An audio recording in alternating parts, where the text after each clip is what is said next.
আসসালামু আলাইকুম রহমতুল্লাহ বরকাত। ইএলটি উইথ শোসব চ্যানেল এবং উপজেলা পাবলিশিং কলেজ সরেল থেকে সকলকে জানাচ্ছি স্বাগতম। আসলে এই দাওয়াতটা আমি দিয়ে যাব, কেউ গ্রহণ করুক আর না করুক, আমি দাওয়াতটা দিয়ে যাব।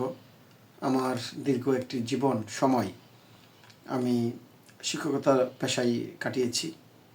আসলে আমার এক স্যার বলতেন, এটার উত্তর এতদিন পরে আমি পেয়েছি। যাক, কষ্ট নাই, তারপরে এগিয়ে যাব যদি আপনারা চান। চলুন সামনে যাই।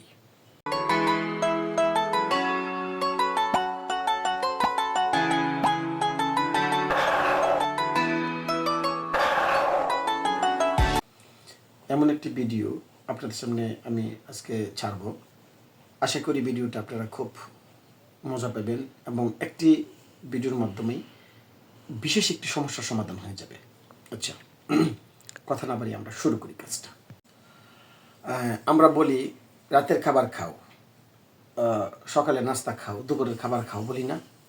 আমি যে কাউকে আমি এই কথাটা বললাম যে সকালের খাবারটা খাও, অফার করি নাই? আপনারা বলবেন যে হ্যাঁ, অফার করেছেন। এই অফারটা করলে সকল অফারের বেলায় খাবার ইংলিশটা হয়ে যায় হ্যাভ। যেমন আমি যদি বলি সকালের খাবার খাও, কি হবে ইংলিশটা? Have the breakfast. Direct have the breakfast মানে সকালের খাবার খাও, পেয়ে গেলেন। কিন্তু কথা হলো হ্যাভ না, হ্যাভ দ্য ব্রেকফাস্ট। দি কখন জি কখন যা উচ্চারণ হবে, এইটা ইংলিশ কিন্তু আমি দিয়ে দিয়েছি, শিখে নেবেন। আগে নর্মালটা শুনেন, হ্যাভ দ্য ব্রেকফাস্ট। শিখেছেন? চলুন সামনে যাই। যদি বলি দুপুরের খাবার খান, এখন ইংলিশটা কী হবে? দুপুরের খাবার খান ইংলিশটা কী হবে বলুন? Have the lunch. Have the lunch মানে দুপুরের খাবার খান। হ্যাভ দ্য লাঞ্চ মানে দুপুরের খাবার খান, হ্যাভ দ্য লাঞ্চ।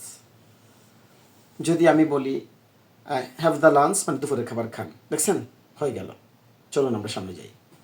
দর্শক বলুন তো, রাতের খাবার খান ইংলিশটা কি কী হবে বলেন?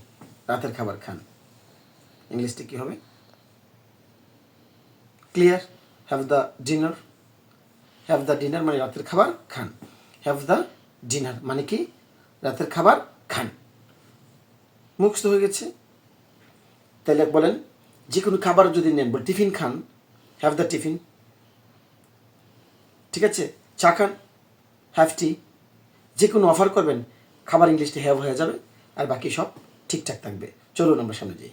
প্রিয় দর্শক, আমি যে আপনাদেরকে 3টা লাইন দিয়েছি, এই 3টা লাইন থেকে খাবারের অফার করতে গিয়ে, যে কোনো খাবারের অফার করতে গিয়ে আপনি এই হ্যাভের পরে ও যে জিনিসটা খাইতে বলবেন তার নাম দিয়ে দিলে কিন্তু চলবে।